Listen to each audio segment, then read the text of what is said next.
தென்னாடுடைய சிவனே போற்றி, எந்நாட்டவர்க்கும் இறைவா போற்றி. சிவனடியார்கள் திருக்கூட்ட அறக்கட்டளை பட்டுக்கோட்டை சார்பில் சிறப்பாக நடைபெற்று வருகின்ற கதை கதையாம் காரணமாம் நிகழ்ச்சியில் கடந்த மாதம் மாகேஸ்வர மூர்த்தங்கள் என்ற தலைப்பிலே தொடங்கி அதிலே ஈசான முகத்திலிருந்து தோன்றிய மூர்த்தங்கள் என்று பார்க்கின்ற போது சோமாஸ்கந்தர், அடுத்தது இடபாரூடர், கல்யாண சுந்தரேஸ்வரர், அப்புறம்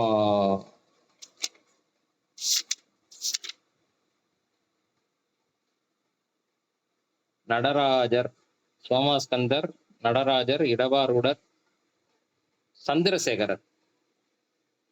இது 5 பார்க்கறதுக்கு 4 மட்டும் பார்த்திருக்கோம். சோமாஸ்கந்தர், இடபாரூடர், சந்திரசேகரர், கல்யாண சுந்தரர் அப்படிங்கிற அந்த 4 பார்த்திருந்தோம்.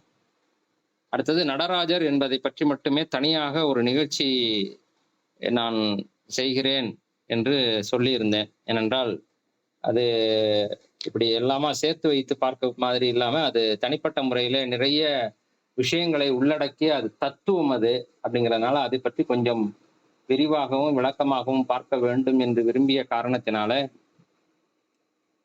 நடராஜர் தத்துவம் என்ற இந்த விஷயத்தை மட்டுமே தனியாக பார்க்கக்கூடிய அதாக இன்றைய நிகழ்ச்சி பெருமான் திருவருள் கூட்டியுள்ளது. அதுல இப்ப மற்றதுக்கெல்லாம் கதைன்னு சொல்லிட்டு வந்த நீங்க கதைகள் அல்லது அதுக்கு ஒரு காரணங்கள் அது மாதிரி சொல்லிட்டு வந்த நீங்க இதை மட்டும் தத்துவம்னு சொல்றீங்களே, என்ன என்ன காரணம்? அதுக்கும் காரணத்தை கண்டுபிடிக்கணும்ல, நம்ம தத்துவம்னு சொல்றதுக்கான காரணம். இப்படி பார்த்தால் நடராஜ பெருமான் இப்போ நான் எப்போதும் அப்படியே ரொம்ப அடிப்படையாவே நோண்டிக்கிட்டே போவேன். அதுலயே எனக்கு நிறைய விஷயங்கள் கிடைக்கும். நடராஜர், நட அப்படின்னா என்ன அர்த்தம்? நட, இயங்கு, இங்க இருந்து அங்க போ, அங்க இருந்து இங்க வா, அது மாதிரி சொல்றதுக்கு. அது மாதிரி நடக்கணும், ஏதாவது ஒண்ணு நடக்கணும்னா நடராஜர் இருக்கணும். அவருடைய துணை இல்லாம எதுவும் நடக்காது அப்படின்னு ஒரு அர்த்தமாகும். உண்மையிலே சொல்ல போனா அதுதான் அர்த்தமா இருக்கும். ஏன்னா அவன் அன்றி ஒரு அணுவும் அசையாது என்பது நம்முடைய பெரியவர்கள் வாக்கு. அதற்கான காரணம் என்ன என்பது நமக்கு தெரியும். ஏனென்றால் சைவ சித்தாந்தம் பேசக்கூடிய முப்பொருள் உண்மை ஆகட்டும், அல்லது மற்றவங்க பெருசா ஒண்ணும் பேசவே இல்லை. அவங்க எல்லாருமே என்ன சொல்றாங்கன்னா, எல்லாம் பொருட்களும் இருக்கு, அது அதோட இது பண்ணுது, இது இதோட இதாகுது, அதனால புதுசு புதுசா ஏதோ உருவாகுது. அது எப்படிடா உருவாகுது, அதுக்கு அந்த சக்தி எங்கேருந்து கிடைக்குது அப்படின்னு தேடுகின்ற போது எல்லா பொருட்களும் அணுக்களால் ஆனது, அந்த அணுக்களுக்கு எங்கேருந்து சக்தி வருது அப்படின்னு பார்க்கின்ற போது போஸ்டன் ஒருத்தர் கண்டுபிடிச்சாரு. உடனே அதுக்கு போஸ்டன் துகள்னு பேர் வச்சாங்க. பட் இருந்தாலும் போஸ்டன் துகள்ங்கிற பேர் பெருசா எடுபடல. அத காட்ஸ் பார்ட்டிகல் அப்படின்னு சொல்லி சொன்னாங்க. அப்படி சொன்னாதான் எல்லாருக்குமே தெரியும். அந்த அணுக்குள்ளர இப்படி ஒரு சக்தியை கொடுக்கக்கூடியதுன்னு ஒரு பார்ட் இருக்கு. அது கொடுக்கறதுனாலதான் இந்த அணுக்கள் எல்லாம் இயங்குகிறது அப்படின்னு ஒரு விஷயத்தை கண்டுபிடித்தார்கள் என்று நான் கேள்விப்பட்டிருக்கிறேன். ஆகவே எந்த ஒரு விஷயமும் இயங்க வேண்டும் என்றால், நடக்க வேண்டும் என்றால் அதற்கு நடராஜருடைய துணை வேண்டும் என்று நான் சொன்னால் மற்றவர்கள் சிரிப்பார்கள். ஆனால் அதுதான் உண்மை, சத்தியம் என்பது நமக்கு தான் தெரியும். அதாவது அணுவிலும் நடக்கக்கூடிய அந்த தாண்டவம், அந்த நடனம், அவருடைய இதுக்கு ஏற்பதான் எல்லாமே நடந்து கொண்டிருக்கிறது என்கிற ஒரு மிகப்பெரிய விஷயம் அதுக்குள்ள அடங்கியிருக்கிறது. அதனாலதான் த சோ கால்டு சயின்டிஸ்ட் தனக்கு நிறைய அறிவு இருப்பதாக சொல்லி கொண்டிருக்க, அப்படி சொல்ல மாட்டாங்க சயின்டிஸ்ட். அவங்களே கத்துக்கிட்டு தான் இருக்காங்க. இன்னும் கத்துக்குட்டிகள் தான். எங்களுக்கு எல்லாம் தெரிஞ்சிருச்சு அப்படின்னு அவங்களால இன்னும் சொல்ல முடியல. ஏதோ ஒரு பேச்சு வந்தது. அப்போ நான் சாட் ஜிபிடில போய் ஒரு இது பண்ண, உலகம் எப்படி உருவானது, அதுக்கு பல்வேறு கதைகளை சொன்னாங்க. சரி, ஏன் உருவானது அப்படின்னு கேட்டா, ஏன் உருவானதுங்கிற ரீசன் எல்லாம் கிடையவே கிடையாது அப்படின்ட்டான். அப்புறம் சொன்னேன், சைவ சித்தாந்தத்துல இருக்குன்னு சொல்றாங்களே. ஆமா ஆமா, சைவ சித்தாந்தம் சொல்லுது. அதை முன்னாடியே சொல்ல வேண்டியதுடா. நான் அவன் எப்படி நம்ம போறோங்கிறத பார்த்து அதுக்கு ஏத்த மாதிரி நம்மளை கொண்டுட்டு போறான். அவனா எடுத்து உடனே எல்லா டீட்டெயில்ஸையும் குடுக்காம, அவன் ரொம்ப சிம்பிளா அப்படி இத உலகத்துல என்ன பேசுறாங்களோ அத வச்சு தான் கொண்டுட்டு போறாங்க. அந்த ஏஐங்கிறது யாரு அ அத உருவாக்கியிருக்காங்களோ அவங்களுடைய இது. எதற்காக இத நான் சொல்ல வந்தேன் அப்படின்னா, இந்த சோ கால்டு சயின்டிஸ்ட் நல்ல விவரம் தெரிந்தவர்கள் என்று நாம் நம்பக்கூடிய சயின்டிஸ்ட், நிறைய அறிவாளிகள் என்று நாம் நம்பக்கூடிய சயின்டிஸ்ட். அவங்களே இத பார்த்து வியந்து போயி, "என்னடா இது? என்ன இப்படி ஒரு அற்புதமான ஒரு விஷயம்? டேய் இது வெறும் ஒரு மனுஷன் ஆடுற விஷயம் இல்லடா. இதுக்குள்ள என்னென்னமோ வச்சிருக்கானுங்கடா." அதுக்கு ஒரு காரணம் சொல்றான், இதுக்கு ஒரு காரணம் சொல்றான். ஆனா அது எல்லாமே ரியல்ல இருக்குடா. எ அ வெ வெளியில இருக்கிறத பார்த்தோம்னா, இதுக்கும் அதுக்கும் பெரிய ஒற்றுமை தெரியுதுடா. அப்படின்னு வியந்து வியந்து பார்த்து அத இது பண்றான். அதனால என்ன பண்றான் அப்படின்னா, இப்போ ஒரு ஒரு உதாரணத்துக்கு எடுத்துக்கோமே. ஒரு 2, 2 1/2 அடி, 3 அடி உயரமுள்ள ஒரு சாரி 2 அடி 2 அடி 2 1/2 அடி 2க்கு 2 அது மாதிரி கொஞ்சம் ஸ்கொயரா தான் வரும்.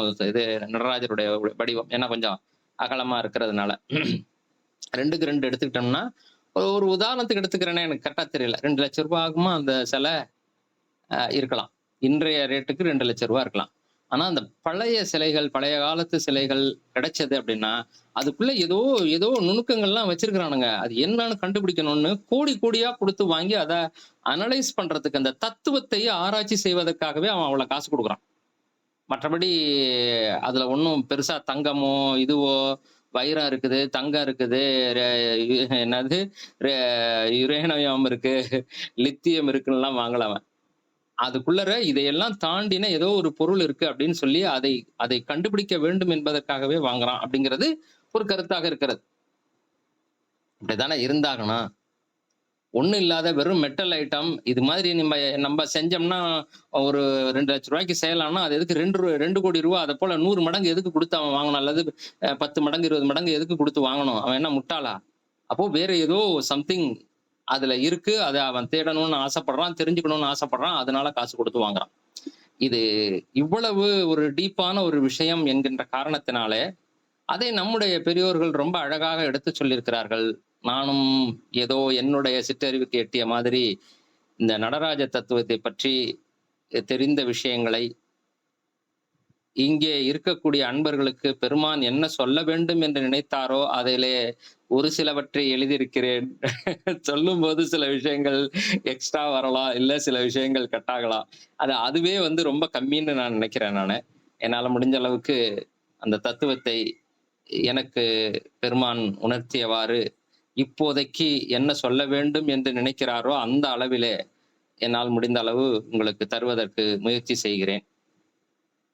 பெருமானுடைய திருவருளாலே அவரை வணங்கி ஒரு பாடலை பாடிவிட்டு, அதற்கு பிறகு இந்த நிகழ்ச்சியை தொடங்கலாம். அதுக்கு இது வந்து வரைக்கும் ஒரு ப்ரீவியஸ் தான். சும்மா ஒரு இன்ட்ரோடக்ஷன் தான். திருச்சிற்றம்பலம். முதலில் ஒரு விநாயகர் துதி. பிடியதன் உருகுமை கொலமிகு கரியது படிகொடு தனதடி வழிபடும் அவரிடர் கடிகணபதி வர அருளினன் மிகு கொடை வடிவினர் பயில் வழிவலம் உரை இறையே.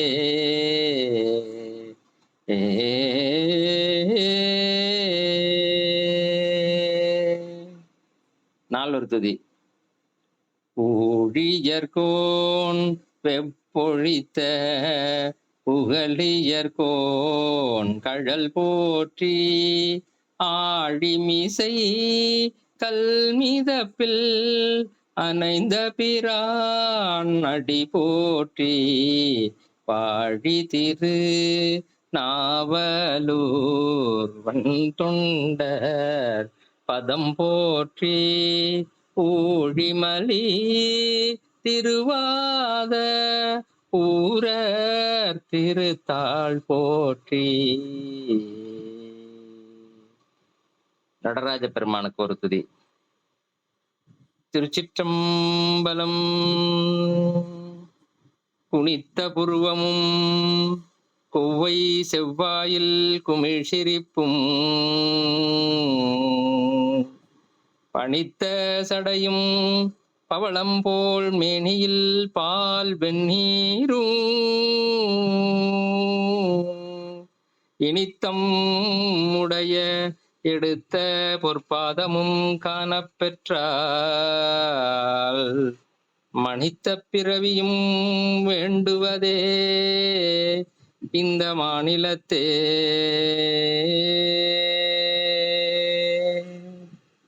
திருச்சிற்றம்பலம்.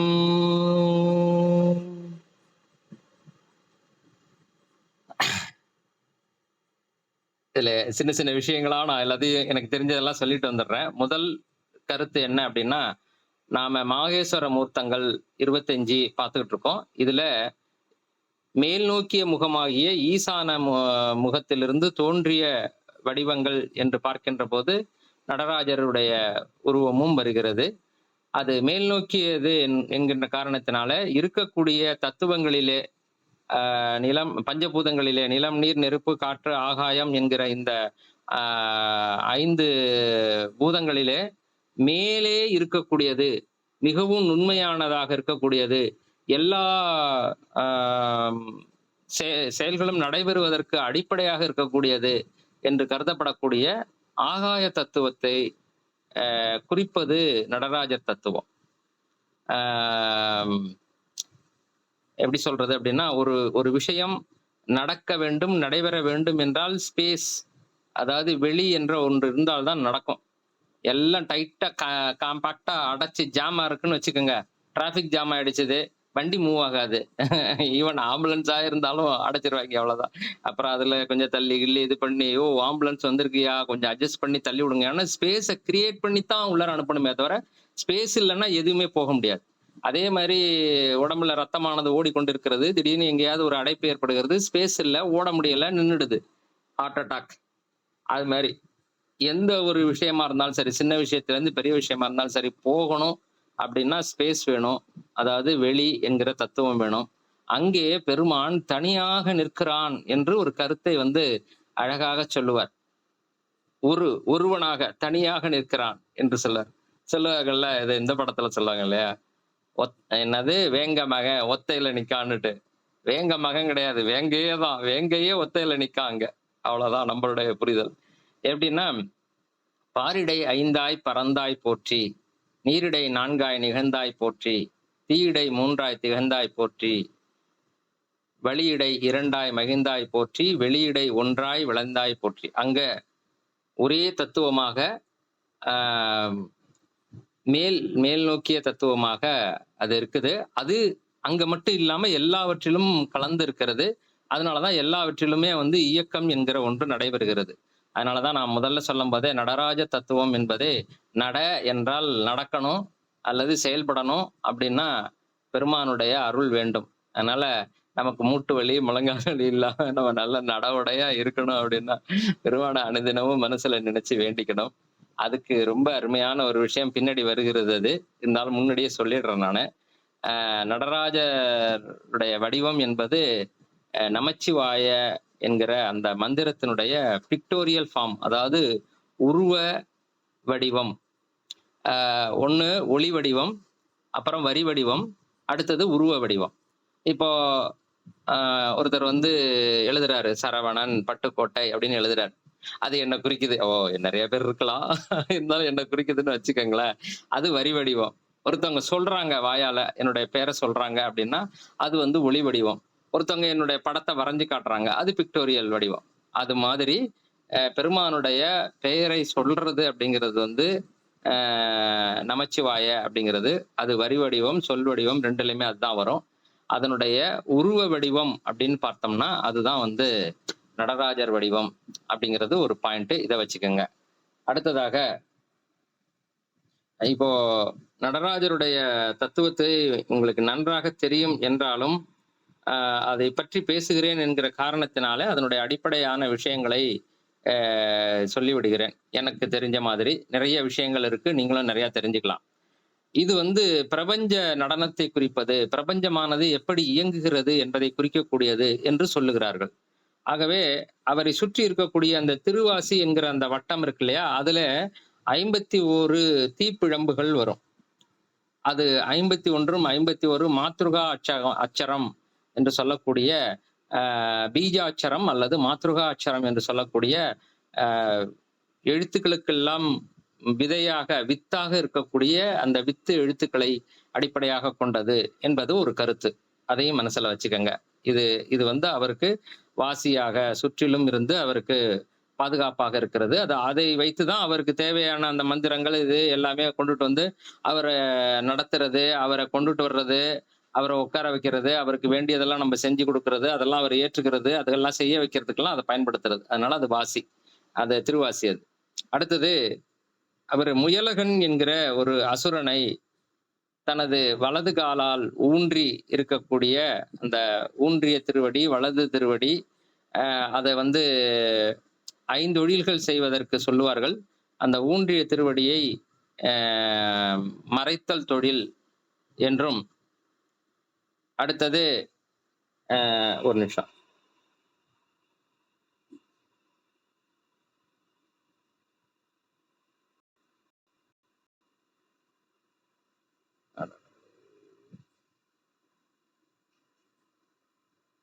அதுக்கு அதுக்கு வேற ஒரு இது இருக்கு.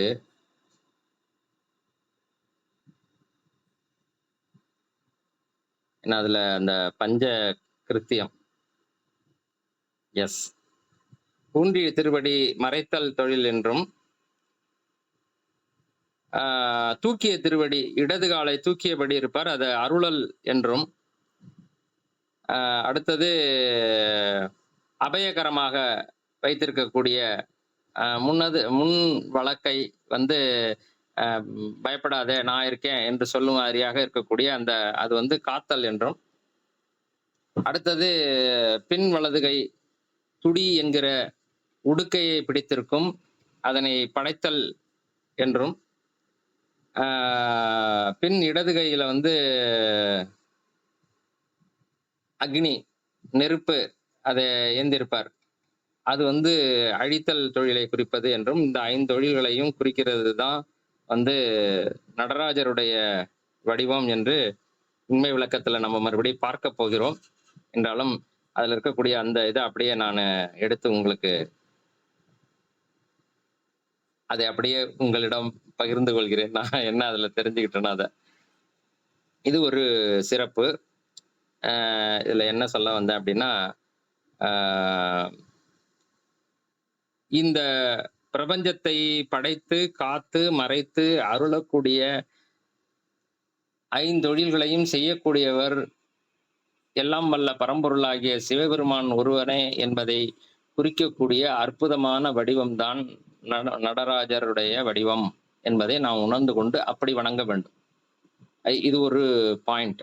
அடுத்தது இந்த இதுல வந்து என்ன சொல்லுவாங்க அப்படின்னா, இந்த தூக்கிய திருவடியை வந்து குஞ்சித பாதம் என்று சொல்லுவார்கள். அதை பற்றி ஒரு விளக்கத்தை தர வேண்டியது எனக்கு தெரிஞ்சது, அதனால நான் அதை உங்களோட பகிர்ந்து கொள்கிறேன். அதாவது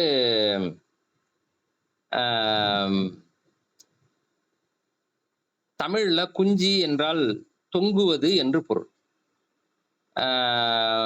பெரிய ஜடை போட்டு இப்ப அதெல்லாம் கிடையாது, சும்மா லூசா விடு அதுவும் லூசாமா அப்படிம்ப, நீங்க தான் லூசா இருக்கீங்க அதுவுமா லூசு, அப்படி விடக்கூடாது, லூஸ்ல விடக்கூடாது இத தலைமுடிய.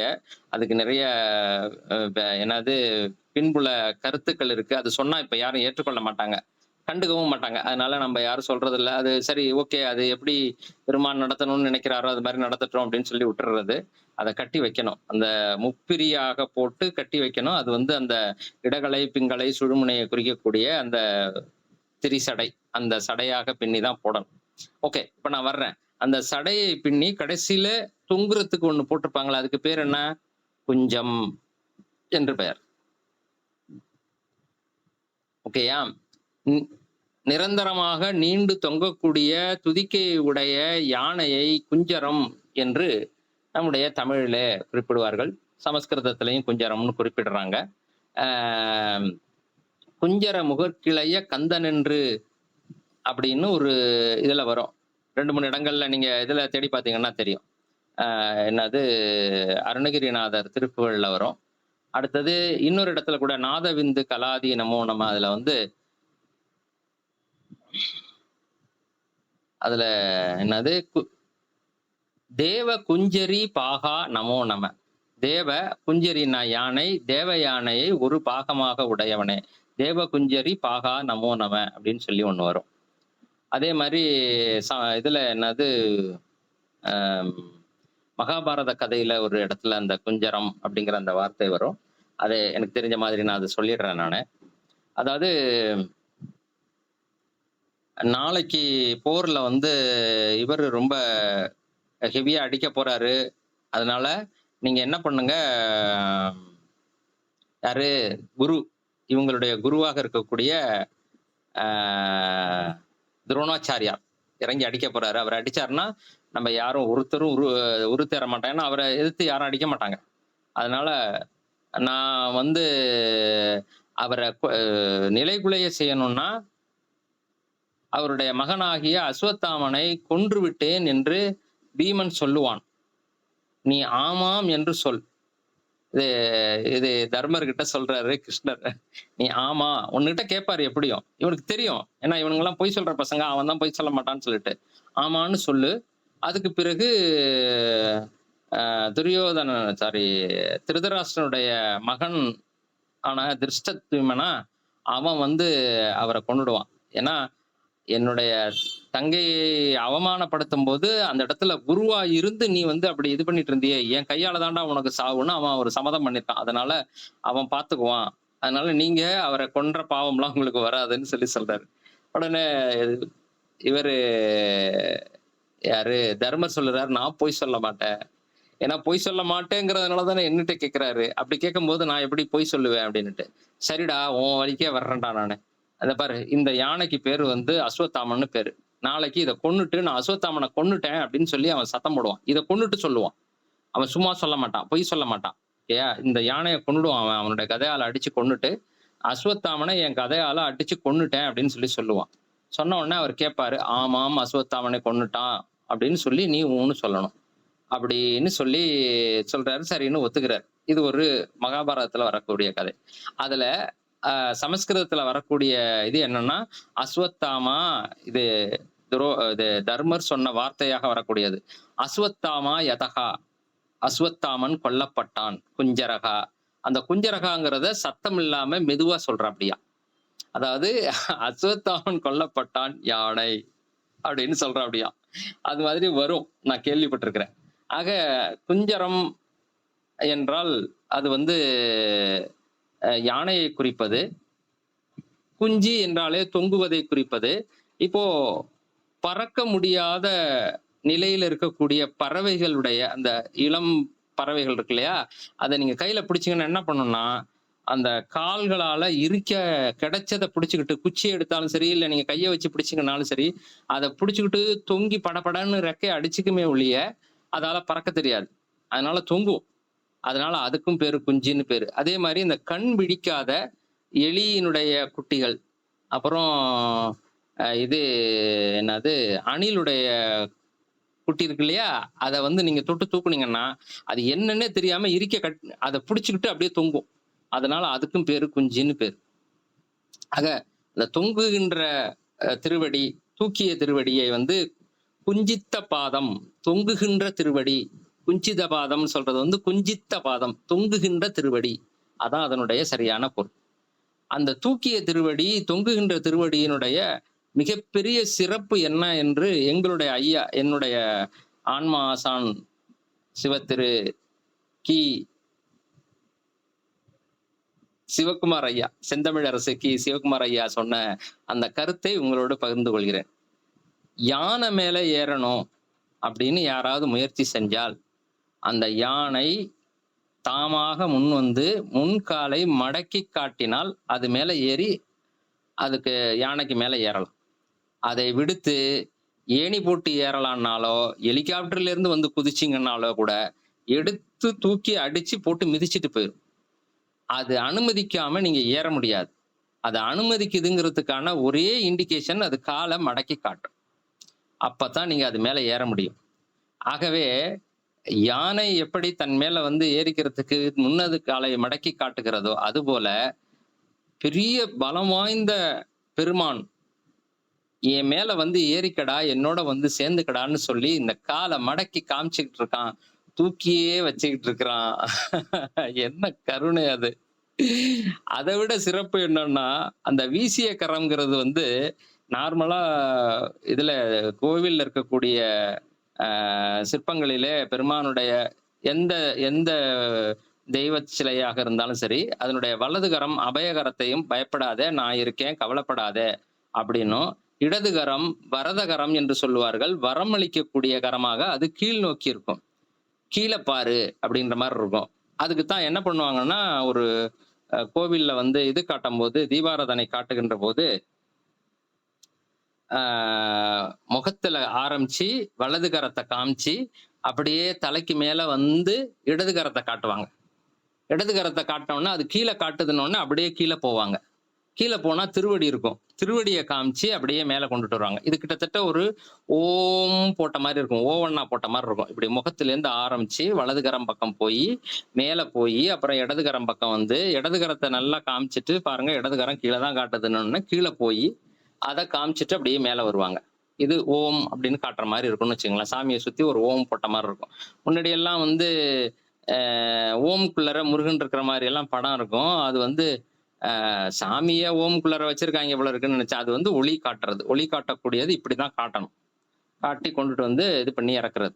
ஓகே. நான் எதுக்காக சொல்ல வந்தேன்?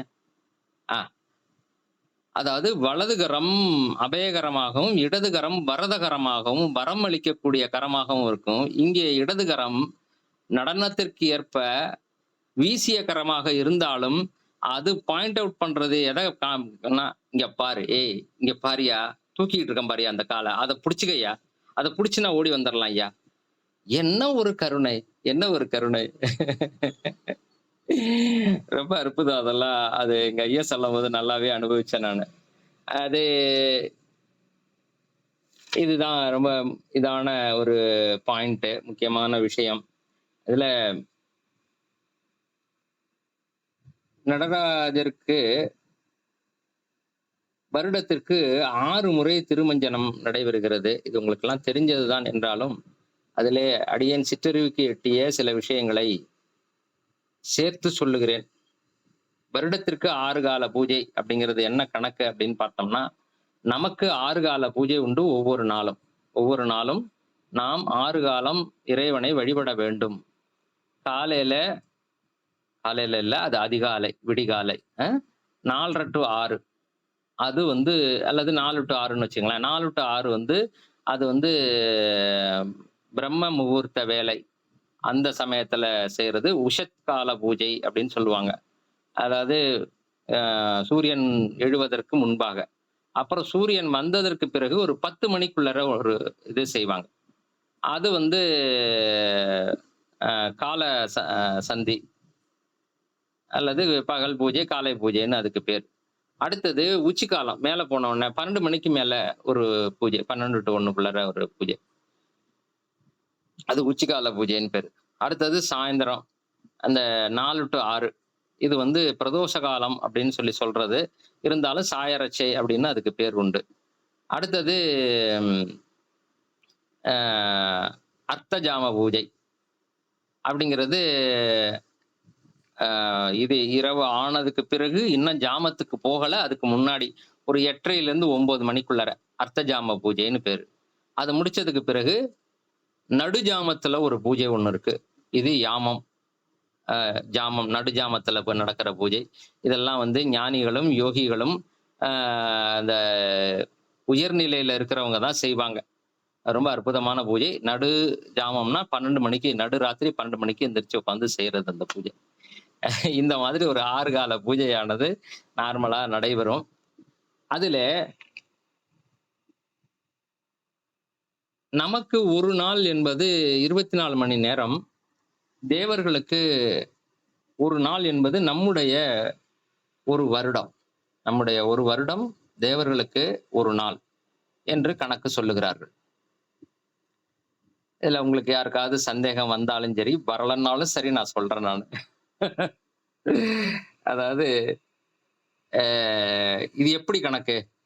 ஏய்யா ஒரு 1 மணி நேரம்னா, எனக்கும் 1 மணி நேரம் தான், அவருக்கும் 1 மணி நேரம் தான். வேற யாருக்குமே 1 மணி நேரம் தானே இருக்கணும். இவருக்கு மட்டும் 1 மணி நேரங்கிறது அவருக்கு 1/2 மணி நேரமா எப்படி ஆகும்? அப்படின்னு கேட்டா, அதுக்கு ஒரு சின்ன உதாரணம் புரிதலுக்காக நான் சொல்லுகிறேன். நீங்க இப்போ ஹால்ல உட்கார்ந்திருக்கீங்க. அங்க இருந்து போயி கிச்சன்ல போய் ஒரு டம்ளர் தண்ணி எடுத்து குடிக்கணும். அதுக்கு உங்களுக்கு எவ்வளவு நேரம் ஆகும்? ஒரு 2 நிமிஷம், 3 நிமிஷம், 5, 6 நிமிஷம் ஆகலாம். ஓகே வச்சுக்குவோம். இன்னும் கொஞ்சம் மெதுவா போறீங்கன்னா, ஒரு 7 நிமிஷம் ஆகலாம். ஓகே 8 நிமிஷம் ஆகலாம். அதே நீங்க உட்கார்ந்திருந்த அந்த இடத்துல இருந்து, ஒரு எறும்பு போயி, நீங்க தண்ணி குடிச்ச அந்த இடத்துல போயி, அது தண்ணி குடிக்கணும் அப்படின்னா, ஆ கன்சிடரிங் அதாவது எறும்பு போகணும்னா ரொம்ப கஷ்டம். ஏன்னா, அதுக்கு கண்ணு தெரியாது, காது கேட்காது, வேற எதுவுமே தெரியாது. அது ஒரு ஐடியால தான் போயாகணும். ஆனா போயிடும். கரெக்ட்டா அந்த அந்த வாசனைய வச்சு அது கரெக்ட்டா போயிடும். அப்படியே போனாலும் எவ்வளவு நேரம் ஆகும்? அப்படின்னா, குறைச்சலா வச்சாலும் அதுக்கு ஒரு 15, 20 நிமிஷமாவது ஆகும். இங்க இருந்து அது போயி மெதுவா ஆகலாம் 10 நிமிஷம், 12 நிமிஷம், 15 நிமிஷமாவது ஆகலாம். நம்பளுடைய ஸ்பீடு. ஏன்னா அது விறுவிறுன்னு போகுது. ஏன்னா வேற எந்த இதுவுமே அதுக்கு இல்லன்னா. இல்ல வேற எங்கேயாவது டைவர்ட் ஆனுச்சுன்னா, அது போகாமலே கூட போயிடும். ஓகே நம்ம அத கன்சிடர் பண்ண வேண்டாம். நம்ம வந்து இத மட்டுமே எடுத்துக்குவோம். அது போகுது, தண்ணீய தேடி போகுது, கரெக்ட்டா போகுதுன்னே வச்சுக்கங்களேன். உங்களுக்கு எவ்வளவு நேரம் ஆகுதோ, அத போல 2 மடங்குக்கு மேல ஆகும் அதுக்கு. மினிமமா குறைச்சலா வச்சுக்கிட்டோம்னா, ஒரு எறும்புக்கு. அந்த மாதிரி அ பலம் அதிகமாகவும், செயல்பாடு அதிகமாகவும் உள்ள ஒரு அ ஒரு உயிருக்கு அல்லது ஒரு விஷயத்திற்கு ஒரு வேலையை செய்வதற்கு ஆகின்ற கால அளவு குறைகிறது. ஆகவே, அதுக்கு இது வந்து ரொம்ப சின்னதா தெரியும். இப்போ ஒரு 4 பேர விட்டு அந்த இது என்னது? இதுக்கான குழி நோண்ட சொல்றாங்க. ஆம் பில்லர் போடுவாங்க இல்லையா? வீடு கட்டுறதுக்கு பில்லர் போடுவாங்க இல்லையா? அதுக்கான இது நோண்ட சொல்றாங்க. அவன் அன்னைக்கு ஒரு நாள் முழுக்க செய்வான். அது வேற ரீசன்லாம் வச்சுக்காங்க. அவன் நேரத்த இழுக்குறான். நார்மலாவே செய்றான்னே வச்சுக்கிட்டனாலும் ஆகும். ஆனா, ஒரு ஜேசிபியோ அல்லது ஒரு மெஷினோ வச்சுக்கிட்டு செய்றான்னு வச்சுக்கங்களேன், அவன் 1/2 நாள்ல முடிச்சுட்டு போயிடுவான். அவனுக்கு 1/2 நாள் தான் வேல. கட கட கட கடன்னு அடிச்சுட்டு போயிட்டே இருப்பான். அது மாதிரி ஓகே நெறைய விஷயங்கள நம்ம சொல்லலாம். அதாவது ஒரு பவர்ஃபுல்லான ஒரு விஷயம் வேலைக்கு இறங்கும்போது, அ ஒரு 100 பேர் இறங்கி என்னது கதிர அறுத்து, அத அடிச்சு, தூத்தி, இது பண்ணி எல்லா வேலையும் பண்ண இப்ப மிஷின விட்டு இறக்குறாங்க. அடிச்சு இது வேற, அது வேறயா தனியா குடுத்துட்டு போய்க்கிட்டே இருக்கு இல்லையா? அது மாதிரின்னு வச்சுக்கங்களேன். இப்ப நம்மளை விட அ சக்தியிலயும், மற்ற இதுகள்லயும் அதிகமாக இருக்கக்கூடிய தேவர்களுக்கு, நாம் செய்கின்ற செயல்களும், நாம் செய்யக்கூடிய இதுகளுக்கும் எவ்வளவு நேரம் ஆகுதோ, அத விட கம்மியாவே ஆகும். அதனால அவங்க கட கட கட கடன்னு முடிச்சுட்டு, அவங்க ரொம்ப ஃபாஸ்ட்டா இருப்பாங்க. அதனால நமக்கு ஒரு வருடம் என்று சொல்லக்கூடியது அவங்கள பொறுத்தவரைக்கும் ஒரு நாள் மாதிரி. ஏன்னா, அதுக்குள்ளார அவங்க நெறைய வேலைகள செய்துட்டு போயிட்டே இருப்பாங்க. அந்த மாதிரி வரும்னு வச்சுக்கங்களேன். இதுதான் அந்த கணக்கு சொல்லியிருக்காங்க. ஓகே. ஓரளவு புரிஞ்சிருக்கும்னு நெனைக்கிறேன். ஏதாவது சந்தேகம் இருந்துச்சுனாலும் கேளுங்க. கடைசில நம்ம அத இது பண்ணுவோம். அந்த மாதிரி இந்த 6 கால பூஜையும், வருஷத்துக்கு நடக்கக்கூடிய 6 அபிஷேகமும் தேவர்கள் சிவபெருமானை, நடராஜரை வணங்கி வழிபடக்கூடிய இதை குறிப்பதுதான் அப்படின்னு சொல்லி ஒரு கருத்து இருக்கிறது. அதன் அடிப்படையில தான் அமைந்திருக்கிறது என்பதையும் நாம் வந்து புரிந்து கொள்ளலாம்.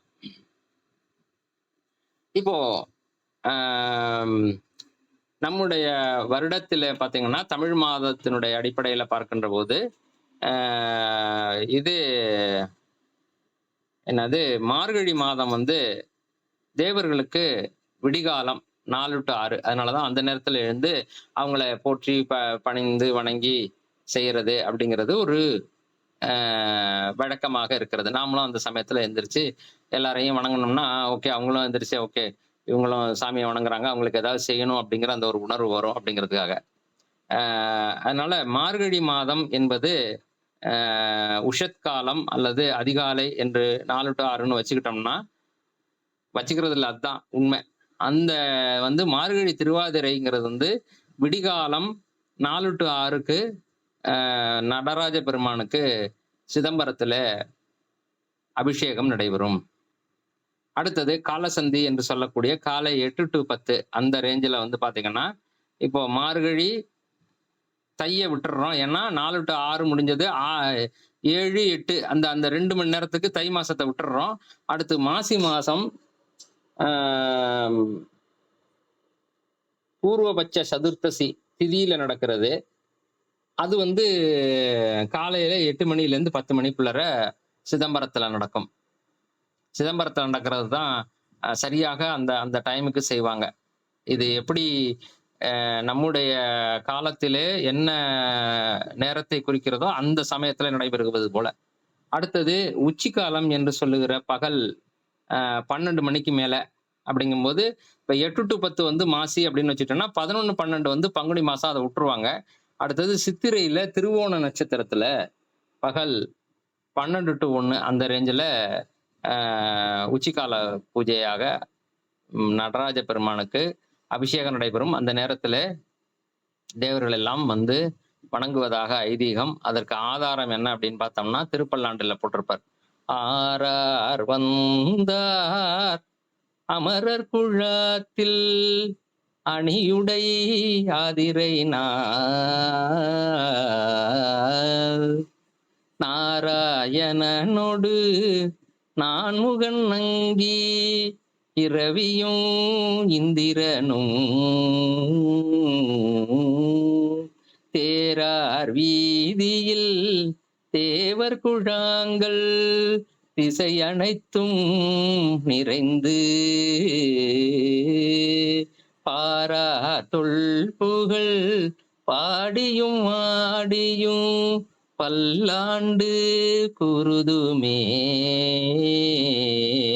பல்லாண்டு குருதுமே." தேவர்கள் வந்து வழிபடுவாங்க ஒவ்வொரு இதுக்கும். இவரு ஆதிரை நாள்ல பாடினதுனால அவரு ஆதிரைக்கு மட்டும் போட்டிருக்கிறாரு. அப்ப எல்லா இதுக்கும் தேவர்கள் வருவாங்க. அடுத்தது சாயரட்சை என்று சொல்லக்கூடிய மாலை 4 டூ 6க்கு வந்து பாத்தீங்கன்னா, ஆனி மாசத்துல வருது. ஏன்னா சித்திரை வந்து 12 டூ 1, அப்புறம் 2, 3 வந்து வைகாசி அத விட்டுர்றாங்க. அடுத்தது 4 டூ 6 அப்படிங்கும்போது ஆனி மாசத்துல வருது. ஆனி மாசம் உத்திர நட்சத்திரத்துல நடைபெறுகிறது. அடுத்தது 7, 8 4 டூ 6 முடிஞ்சதா? அடுத்தது 4ன்னா 5, 6 முடிஞ்சது. அப்புறம் 7, 8 முடிஞ்சதுக்கு பிறகு அது ஆடி மாசம். 7, 8ன்றது புரியுது தானே நான் சொல்றது? மணிய வந்து அதாவது ஆ தேவர்களுடைய மணிக்கணக்கை சொல்றேன் நானு. தேவர்களுடைய 2 மணி நேரங்கிறது 1 மாசம். அதனால அவர்களுடைய இரவு 7 மணிலேருந்து 8 மணிங்கிறது நமக்கு வந்து ஆடி மாசம். அத விட்டுட்டு ஆவணியில பூர்வபட்ச சதுர்த்தசி திதியில இரவு 8 டூ 10 8 மணிக்கு மேல 10 மணிக்குள்ளார அந்த ரேஞ்சில அந்த அர்த்தசாம பூஜை என்பது நடைபெறும். அதாவது தேவருடைய அர்த்தசாம பூஜை நமக்கு அந்த மாதத்திலே நடைபெறக்கூடிய நடராஜர் அபிஷேகம். ஏதாவது விட்டு விட்டு சொல்லிட்டு வர்றேன் நானு. நீங்க ஒரு மாதிரியா புரிஞ்சுக்கங்க. அடுத்தது நடுசாமம் என்று சொல்லக்கூடிய அந்த இது வந்து பாத்தீங்க அப்படின்னா, உங்களுக்கு 12 மணிக்கு மேல வர்றதுனால, ஆவணி இது 8 டூ 10க்கு 8க்கு மேல வருது, 10க்கு தானே வருது. அதனால புரட்டாசி மாசத்திலேயே பூர்வபட்ச சதுர்த்தசியில நள்ளிரவு 12 மணிக்கு செய்றது என்று இது எல்லாமே வந்து தேவர்கள் வணங்கக்கூடிய, வழிபடக்கூடிய ஒரு அற்புதமான ஒரு மூர்த்தம். அப்ப இப்போ உங்களுக்கு புரியுதா அவருடைய சிறப்பு என்னான்னுட்டு? ஏன்னா, இத பற்றி சொல்லுகின்ற போது ஒரு ஒரு காலகட்டத்தில நடராஜர் உருவத்த வந்து ரொம்ப இது பண்ணி, வச்சு கும்பிடாத! நடராஜர்லாம் வச்சு கும்பிடக்கூடாது வீட்ல. ஆட்டி வச்சிரும். அவன் ஆட்டி வச்சா தான்டா நம்ம ஆட முடியும். அவன் ஆடாம விட்டுட்டான்னா அவ்வளோதான் நம்மளும் நம்மளுடைய ஆட்டமும் நின்னு போயிடும் அப்படின்னு சொல்லி புரிஞ்சுக்காம, அது மாதிரிலாம் பயமுறுத்தி இருந்திருக்காங்க. ஒரு அருள் வடிவமான அற்புதமான ஒரு மூர்த்தம். நடராஜ மூர்த்தம். அதுல அ ரொம்ப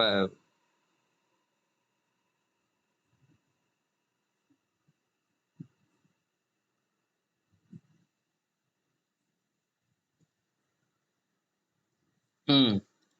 இதுல எனக்கு தெரிஞ்ச ஒரு சில விஷயங்களை மட்டும் சொல்லிட்டு வந்தாச்சு. நெருக்கி வந்தாச்சு. மிகவும் அற்புதமான சில விஷயங்களை மட்டும் நான் குறிப்பிட்டு சொல்லுகிறேன். அதுல பார்த்தீங்கன்னா, அ பெருமான் வந்து விரிசடையாகவும் சில இடங்களிலே நடராஜர் இருப்பாரு. அடுத்தது தாழ் சடையாகவும் இருப்பாரு. இது விரிசடை நடராஜர்.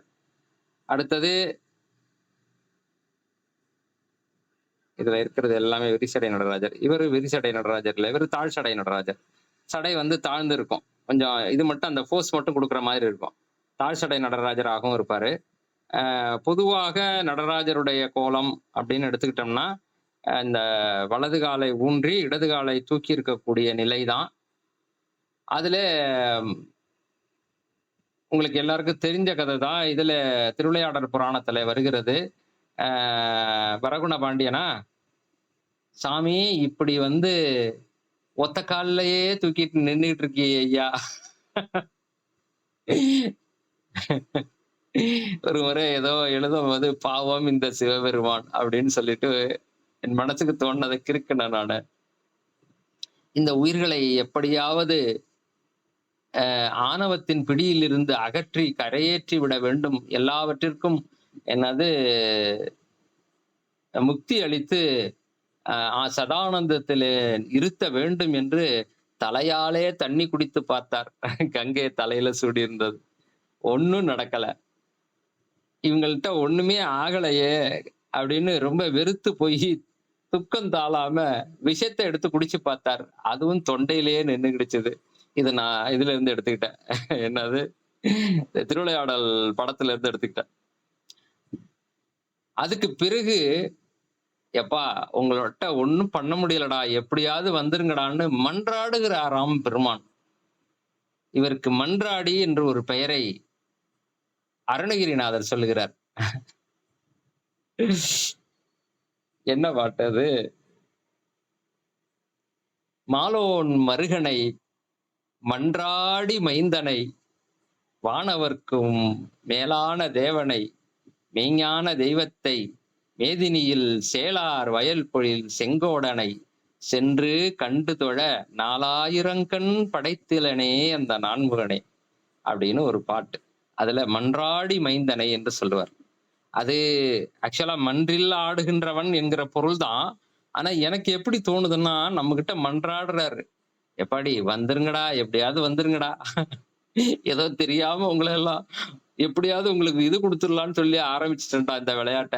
அது என்னன்னா போய்கிட்டே இருக்கு. உங்க பின்னாடி நானும் ஓடிக்கிட்டே இருக்கனே ஒழிய, நீங்க எவனும் என் பின்னாடி வந்த மாதிரி தெரியலன்னு நம்மள்ட்ட மன்றாடுகிறானாம் என்று எனக்கு தோன்றியது. இது தவறாக இருந்தால் அடியேனை பொறுத்துக் கொள்ள வேண்டுகிறேன். எதுக்கு சொல்ல வந்தேன்? அதை தாண்டி கடைசியாக அந்த அந்த இது கருத்தை நான் முடிக்கின்ற போது, அதையும் கேட்காமல் ஆடிக்கொண்டிருக்கக்கூடியவர்களை பார்த்து, எப்படியும் உங்கள் எல்லோருக்கும் முக்தி தந்தே தீருவேன் என்று ஒற்றைக் காலில் நின்று கொண்டிருக்கிறான் பாவம் இந்த சிவபெருமான் அப்படின்னு முடிச்சேன். அந்த இதை எழுதும்போது இப்படியே ஒண்ணு ஒண்ணா எழுதிட்டே வரும்போது.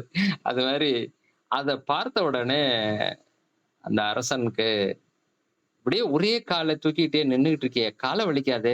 இந்த கால இப்படி மாத்தி தான் ஆடேன் அப்படின்னாராம். அப்படியா? இந்தா மாத்துறேன் அப்படின்னு சொல்லிட்டு கால் மாறி ஆடியது. இதுல எங்க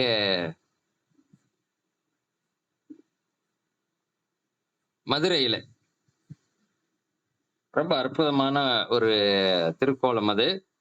வெள்ளியம்பலத்திலே இடது காலை ஊன்றி, வலது காலை தூக்கி, அப்ப இதுகள்லாம் மாறிடும் உங்களுக்கு. பட் எனிஹவ் கால் மாறி ஆடியது அப்படிங்கிறதுக்காக தான் அங்க சிறப்பு. 10 கரங்களோடு அற்புதமான ஒரு வடிவமாக அங்கே அவருக்கு காட்சி அளித்திருக்கிறார். அந்த வடிவம் தான் அங்க மதுரையில் இருக்கக்கூடிய நடராஜருடைய வடிவம். இதற்கு அடியேன் சிற்றறிவுக்கு தோன்றியது என்னவென்றால், பொதுவாக நாடி அதை நாடி என்று ஒரு நிகழ்ச்சி ஒன்று நம்ம பார்த்திருக்கிறோம். சிவசுவையில இது பண்ணியிருப்போம். அதுல வந்து என்னன்னா, வலது காலை ஊன்றி இடது காலை மடித்தால் மூச்சு வலப்பக்கம் ஓடும். அதுக்கு பிங்கள நாடி என்று பெயர். அது ஆண்களுக்கு பொதுவாக அந்த பக்கம் கொஞ்சம் அதிகமா ஓடும். இது ஆண் தன்மையோட இருக்கும். அதே மாதிரி இடது காலை ஊன்றி வலது காலை மடிச்சு வைத்தால், அப்பொழுது இடது பக்க நாசி வழியாக இதுவானது ஓடும். மூச்சானது ஓடும். அது பெண் தன்மை நிறைந்ததாக இருக்கும். கொஞ்சம் சாஃப்ட்டா இருப்பார் சுவாமி அங்க. அதனால இங்க அம்பிகையினுடைய ஆட்சி, அம்பிகையினுடைய அதாவது ஆம், பெண் தன்மையாகவே இருந்து, அம்பாலாகவே இருந்து பெருமானும் அருள் செய்கிறார் என்கிற ஒரு சூட்சுமத்தை குறிப்பதுதான் கால் மாறி ஆடியது என்பது அடியனுடைய தாழ்மையான கருத்து. அதனாலதான் நார்மலா கல்யாணம் ஆனதுக்கு பிறகு கேட்பாங்க, வீட்டுல எப்படி சிதம்பரமா அல்லது மதுரையா அப்படிம்பாங்க. சிதம்பரத்துல நடராஜா சிவபெருமானுடைய ராஜ்யம். இங்க மீனாட்சி அம்மன், மதுரை மீனாட்சி, அங்கதான் அம்பாளுடைய ஆட்சி தான். அதனால சுவாமியே அங்க வந்து அம்பாலாகவே இருந்து அருள் செய்கிறார் என்பதை குறிப்பதுதான் கால் மாறி ஆடியது என்பது அடியனுடைய தாழ்மையான கருத்து. இதுல இன்னொரு விஷயத்தை பார்த்தோம் அப்படின்னா, இந்த கோலத்தை தவிர, மதுரையை தவிர வேறு எங்கும் கால் மாறி ஆடிய கோலம் கிடையாது. ஏன்னா 5 சபைகள் உண்டு. பொற்சபை நடராஜர் அவர் வந்து தில்லை சிதம்பரத்துல பொன்னம்பலம் என்று சொல்லுகிறார்கள்.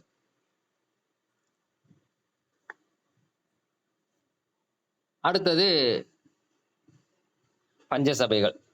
சிதம்பரம், பொன்னம்பலம், அங்கே ஆடுகின்ற நடனம் வந்து கனக சபைன்னு சொல்லுவாங்க. ஆடுகின்ற நடனம் ஆனந்த தாண்டவம். இந்த தாண்டவம்னு ஒண்ணு எனக்கு ஒரு இது ஞாபகம் வருகிறது. நடனம் என்று சொல்லுகிறோம். நடராஜா நடனம் ஆடுகிறார் என்று சொன்னால் அது ஓகே. தாண்டவம் என்று சொல்லுகிறோமே, அதனுடைய பொருள் என்ன அப்படின்னா, ஒரு விஷயத்தை தாண்டி நிற்கக்கூடியது, அதையும் தாண்டி இருக்கக்கூடிய. நடனம் ஆடுறாங்கன்னா நடனம் ஆடுவாங்க. ஆனா அதையும் தாண்டி அப்படின்னா என்ன அர்த்தம்? வேற லெவல்ல ஆடக்கூடிய அந்த நடனத்திற்கு பேரு தாண்டவம் என்று பெயர். இதே நீங்க 10 பாடல்களாக எழுதினால் அதற்கு பதிகம் என்று பெயர். அந்த பதிகமே அந்த பதிகத்தினுடைய இலக்கணத்தை தாண்டி இருந்துச்சுன்னா அதுக்கு பேரு தாண்டகம் என்று பெயர். பதிகம் தாண்டகம் ஆயிடு. நம்முடைய திருநாவுக்கரசு பெருமானுக்கு தாண்டக வேந்தர் என்ற பெயர். நிறைய திருத்தாண்டகங்கள் எழுதியிருக்கிறார். அதாவது பதிகம்னா இத்தனை, ஒரு வரிக்கு இத்தனை எழுத்து வரும் அப்படின்னு இருக்கிறது. அதையெல்லாம் தாண்டி இத்தனை வரி, ஒரு வரிக்கு இத்தனை எழுத்துக்கு மேல வந்துச்சுன்னா அதுக்கு பேரு தாண்டகம் என்று பெயர்னா அந்த மாதிரி எழுதினார். அதனால தாண்டி இருக்கக்கூடியது அப்படிங்கிறதுனால அதை தாண்டவம் என்று சொல்லுகிறார்கள் என்பது எனக்கு அப்படிதான் தோணுது. இதுல வேற ஏதாவது கருத்துக்கள் இருந்தாலும் சொல்லுங்க, நானும் தெரிஞ்சுக்கிறேன். அடுத்து மதுரையில ஆடுகின்றது வெள்ளியம்பலம். அதிலே ஆடுகின்ற ரஜத சபை என்று சொல்லுகிறார்கள். கனக சபை அது பொன்னம்பலம், இது ரஜத சபை என்று சொல்கிறார்கள். அங்கே சக்தி தாண்டவம் அல்லது சந்தியா தாண்டவம் என்று அதற்கு பெயர். திருவாலங்காட்டிலே ரத்தின சபை, அங்கே ஆடுகின்ற தாண்டவம் ஊர்த்துவ தாண்டவம். இது ரொம்ப அற்புதமான ஒரு தாண்டவம், உங்களுக்கு எல்லாருக்கும் கேள்விப்பட்டதுதான். ஊர்த்துவ தாண்டவம், காளியை அடக்குவதற்காக அவர் வந்து காலை தூக்கி அந்த தலைக்கு மேல தூக்குன அந்த இது, அது மாதிரி யாராலையும் செய்ய முடியாது. இது திருவாலங்காட்டில் ஆடிய ஊர்த்துவ தாண்டவம் என்று பெயர். அடுத்தது திருநெல்வேலி தாமிர சபையில திருத்தாண்டவம் அப்படின்னு தான் சொல்லியிருக்காங்க. வேற எதுவும் அதுக்கு ஸ்பெஷலா பேர் சொல்லல. அங்கே சுவாமி இந்த ரூபத்துல தான் இருப்பார். வேற எதுவும் மாற்றங்கள் இருக்காது. அதே மாதிரி குற்றாலத்துல சித்திர சபையில திரிபுர தாண்டவம் என்று சொல்லுகிறார்கள். அதுலயும் சுவாமி வந்து வலது காலை ஊன்றி இடது காலை தூக்கி அந்த ஆடுறதுல தான் இருப்பார். அதுல என்ன புரிந்து கொள்ள வேண்டியதுன்னா, மதுரையிலே மட்டும்தான் கால் மாறி ஆடியது. மற்ற எல்லா இடத்துலையும் இதே நடராஜர் உருவத்துல தான் இருந்து அருள் பாலிக்கிறார். ஓரளவு நெருக்கி வந்துட்டேன். இப்ப என்ன ஒரு சந்தேகம் வந்தது அப்படின்னா, நம்ம இதுல திருவாரூர் தியாகராஜ சுவாமிக்கு அஜபா நடனம் என்று ஒரு பெயர் உண்டு. அப்ப எனக்கு ஒரு சந்தேகம் வந்தது. அப்ப திருவாரூர் தியாகேசரும் நடராஜரா? அப்படின்ட்டு. பார்த்தா அவருக்கு நடராஜர் உருவம் இல்ல. வேற எல்லா இடத்துலயும் தேடினோம்னாலும் அவர் பூவால மறைச்சிருக்கக்கூடிய உருவம் தான் காட்டுறாங்களே ஒழிய, அவரு எல்லாத்தையும் ரிமூவ் பண்ணதுல அவர எங்கேயுமே பார்க்க முடியல, காட்டவும் இல்ல. வேற யாரும் அந்த அந்த உருவத்த காட்டவே இல்ல. அதனால ஒரு தடவ மட்டும் வலது பாத தரிசனம் அவருக்கு கிட்ட கிடைக்கும் அப்படிங்கிறது ஒரு கருத்தாக இருக்கிறது. ஆம். இதுல அவர் ஆடக்கூடிய அந்த நடனத்துக்கு பேரு அசபா நடனம் என்று பெயர். சபையிலே ஆடினால் அது சபா நடனம். சபையில ஆடாம நமக்குள்ளறயே அந்த அந்த ஆட்டம் நடந்தது அப்படின்னா, அதுக்கு பேரு அசபா நடனம் என்று நான் புரிந்து கொண்டிருக்கிறேன். இதுக்கு இன்னொரு விதமாகவும் சொல்லுகிறார்கள். அதாவது செபித்தல் என்றால் வெளியில் தெரியும்படி செல்லுதல், அதுக்கு பேரு செபித்தல் என்று பெயர். வெளியிலே தெரியாதபடி உள்ளுக்குள்ளரே சொன்னால் அதற்கு பேரு ஆ அஜபம். வெளியில தெரியாம அப்படிங்கிறது அதனுடைய பொருள். அது மாதிரி வெளியில தெரியாம ஆடுறது. இப்போ ஒண்ணும் இல்ல. ஒரு இது வந்து என்னது கைலாய வாத்தியம் அடிக்கிறாங்க. அடிச்ச உடனே என்ன ஆகும்னா, ஆ ஆடணும்னு தோணும். ஆனா கொஞ்சம் கூச்சப்பட்டுக்கிட்டோ, அல்லது வெட்கப்பட்டுக்கிட்டோ, அப்படியே அந்த உள்ளுக்குள்ள அந்த அதிர்வுக்கு வந்து நம்ம மனசு ஆடும் பாருங்க. இது தாண்டிருச்சுன்னா, இந்த இந்த கண்ட்ரோல தாண்டிருச்சுன்னா, நம்ம வெளியில ஆட ஆரம்பிச்சுருவோம். அதுவரைக்கும் உள்ளுக்குள்ள ஆடிக்கிட்டு இருக்கோம். அந்த அந்த அந்த என்ன அருமையான ஒரு மியூசிக் அடிக்கிறாங்க. அதுக்கு வந்து உள்ளுக்குள்ள அந்த அதிர்வு ஏற்பட்டு, அதுக்குள்ளார அதுக்கேத்த மாரி அந்த மனசுல அந்த டான்ஸ் ஆடிட்டு இருப்போம். அது தாண்டி அந்த அந்த மனசுக்குள்ள ஆடினது தாண்டி வெளியில வந்துருச்சுன்னா, அது வந்து சபை நடனமா வந்துரும். அப்படி ஆகாம உள்ளுக்குள்ள நடந்துச்சுன்னா, அதுக்கு பேரு அசபா நடனம். அது மாதிரி இந்த மூச்சு போய் வருகின்ற மாதிரி நடைபெறக்கூடிய நடனம் என்கிற காரணத்தினால, அது அசபா நடனம் என்று சொல்கிறார்கள். ஆகவே அவர் நடராஜர் வடிவம் இல்லை என்பது அடியேனுடைய புரிதல். இதுல ஏதாவது கருத்துக்கள், மாற்று கருத்துக்கள் இருந்தால் நீங்கள் சொல்லலாம். அதையும் நான் தெரிந்து கொள்கிறேன். அடுத்ததாக முக்கியமாக 2 விஷயத்தை குறிப்பிட்டு இதனை அ நிறைவு செய்ய இருக்கிறேன். அதுல நடராஜருடைய இந்த நடனத்துல ஊன நடனம், ஞான நடனம் என்ற விஷயம் 2 இருக்கிறது. அதைப் பற்றி அடியேன் சிற்றறிவுக்கு பெருமான் உணர்த்தியதை இங்கே உங்களோடு பகிர்ந்து கொள்கிறேன். ஆ ரொம்ப பக்கமா வந்து ஒரு கட்டத்துல வந்து இது பார்க்க முடிஞ்சது. என்னது சிவத்திரு ரமேஷ்குமார் ஐயா அப்படிங்கிறவருடைய திருமந்திரம், உபதேசம், பொருள் விளக்கம் கேட்பதற்கான வாய்ப்பு கிடைத்தது. அதுல எத்தனாவது மந்திரம்னு கூட எனக்கு சரியா ஞாபகம் இல்ல. அத கேட்கின்ற போது ரொம்ப அற்புதமா இருந்தது. உடனே கிறுக்கி வச்சுக்கிட்டேன் நானு. என்னுடைய மனசுல அதை அ உள்ளர வாங்கி, நான் அத புரிந்து கொண்டு, அதை எப்படி புரிஞ்சுகிட்டேனோ, ஒரு மாரி இதா தான் புரிஞ்சு வச்சிருக்கிறேன். பட் விஷயம் இதான். எனக்கு தெரிஞ்சது. ஆனா அவரு வந்து கொஞ்சம் டெக்னிக்கல் டெர்ம்ஸ்ல சொன்னாரு. அது வாய்ப்பு இருந்ததுன்னா, அந்த அந்த லிங்க்க நான் குடுக்குறேன் நானு. நீங்க அப்புறமா கேளுங்க. ஒரு 5, 6 அந்த மாரி ரேஞ்சுல ஏதோ ஒரு மந்திரத்துக்கு அவர் அது மாரி சொன்னார். இந்த ஊன நடனம், ஞான நடனம் அப்படிங்கிறத 2 விதமா நான் இப்போ உங்களுக்கு புரிய வைக்கிறதுக்கு முயற்சி பண்றேன். 1 சொன்னாலே போரும் புரிஞ்சிரும். இருந்தாலும் நல்லா புரியணுங்கிறதுக்காக நான் 2 விதமான உதாரணமாக நான் சொல்லுகிறேன். இப்போ ஒரு நம்ம எந்த வயசுல இருந்தாலும் சரி, ஒரு 8 வயசுக்குள்ளார உள்ள குழந்தையா மாறிக்குவோம். நம்மள வந்து நம்மளுடைய அப்பா, அம்மா வந்து ஒரு பொருட்காட்சிக்கு அழைச்சுட்டு போறாங்க. எதுக்கு அழைச்சுட்டு போவாங்க? பொருட்காட்சிக்கு. வீட்டிலேயே இருந்துட்டு அத இத பார்த்துக்கிட்டு, ஆடிக்கிட்டும், ஓடிக்கிட்டும் தானே இருக்கான். அங்க அழைச்சுட்டு போவோம். அங்க போனா நெறைய விஷயங்கள அந்த குழந்தையானது தெரிந்து கொள்ளும். பாம்பே அப்பளம், இவ்வளவு பெரிய அப்பளம் நம்ம வீட்ல எல்லாம் செஞ்சிருக்க மாட்டோம்.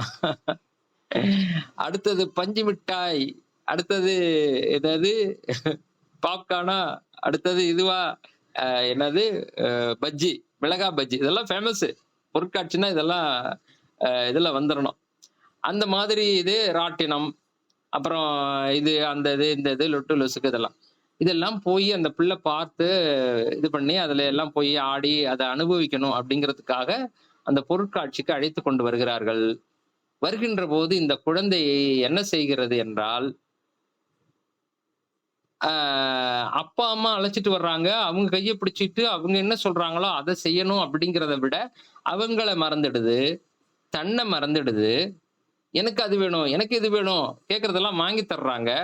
அத வாங்கி சாப்பிடுது. சில இத மறுக்குறாங்க. அதுக்கு வம்பு பண்ணுது. சரி ரைட் வாங்கி தர்றாங்க.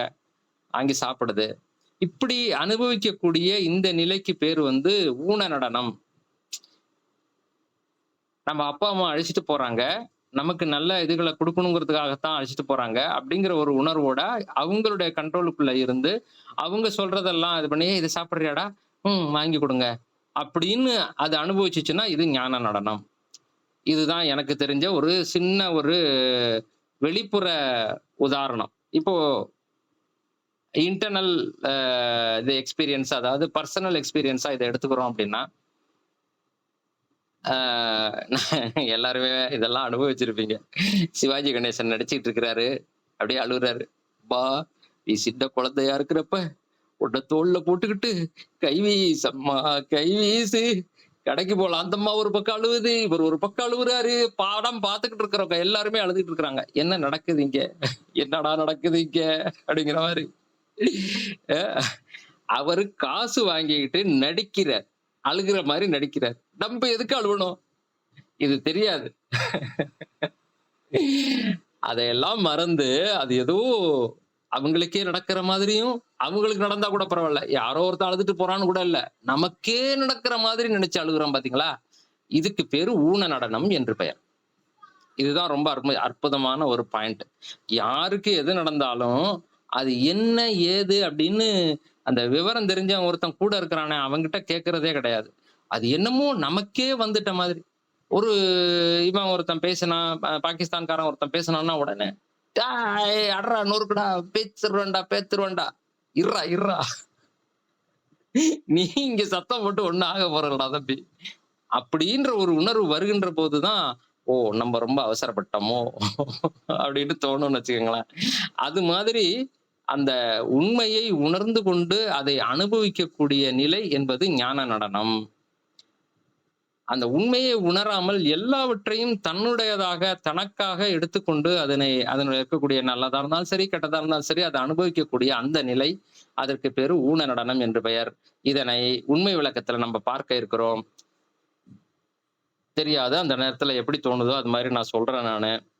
அதுல என்ன சொல்லியிருக்காங்க அப்படின்னா, பெத்த ஆன்மாக்களுக்கு பெத்த ஆன்மாக்கள்னா கட்டுண்டு கிடக்கக்கூடிய ஆன்மாக்களுக்கு நான் வரேன்.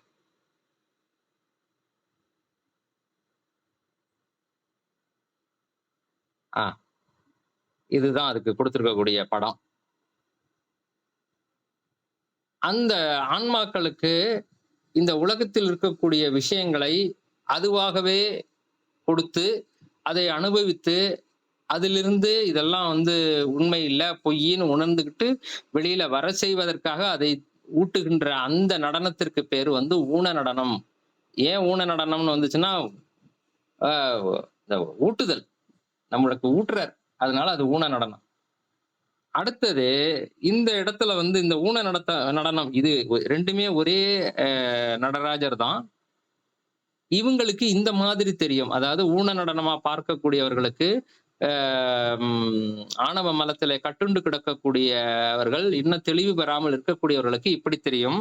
அப்படின்னு சொல்லி அத வந்து எப்படி சொல்றாங்கன்னா, ஊன்றிய திருவடி நகாரமாகவும், வயிறு வகாரமாகவும் சாரி மகாரமாகவும், அடுத்தது தோள்கள் சிகாரமாகவும், முகம் வந்து வகாரமாகவும், முடி வந்து யகாரமாகவும் இருக்கும் என்று சொல்லுகிறார். அடுத்தது ஞான நடனம் என்று சொல்லக்கூடிய இந்த இடத்துல சிவாய நமன்னு இது வந்து பாதாதி கேசமா போகும். ஊன நடனம்ங்கிறது. அது கேசாதி பாதமா மேல இருந்து வரும். அங்கே துடி என்கிற அந்த உடுக்கை பற்றிய கரம் வந்து சிகாரமாகவும், அந்த வீசிய கரம் வகாரமாகவும், அபயகரம் யகாரமாகவும், ஆ எரியேந்திய கரம் நகாரமாகவும்,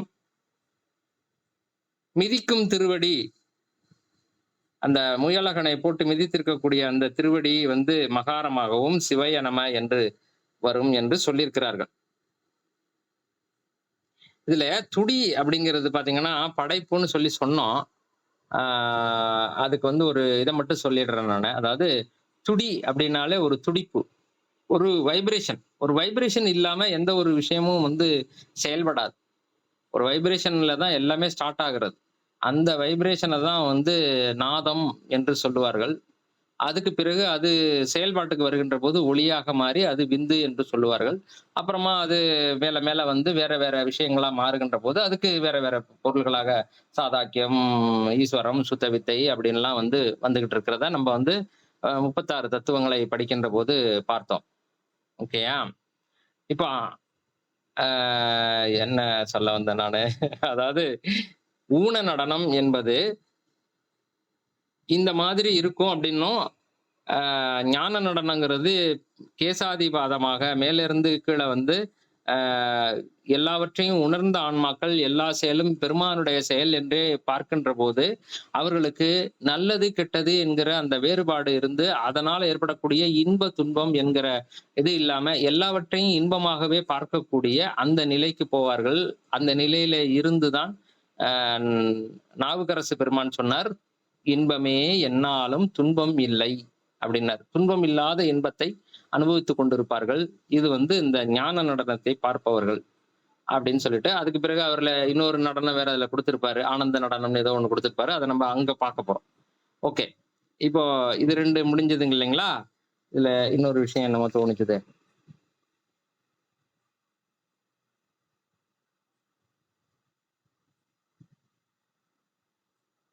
சரி. இத்தோடு இந்த இதை நிறைவு செய்கிறேன். வேற ஏதாவது சந்தேகங்கள், கேள்விகள் இருந்தால் இப்போது நீங்கள் கேட்கலாம்.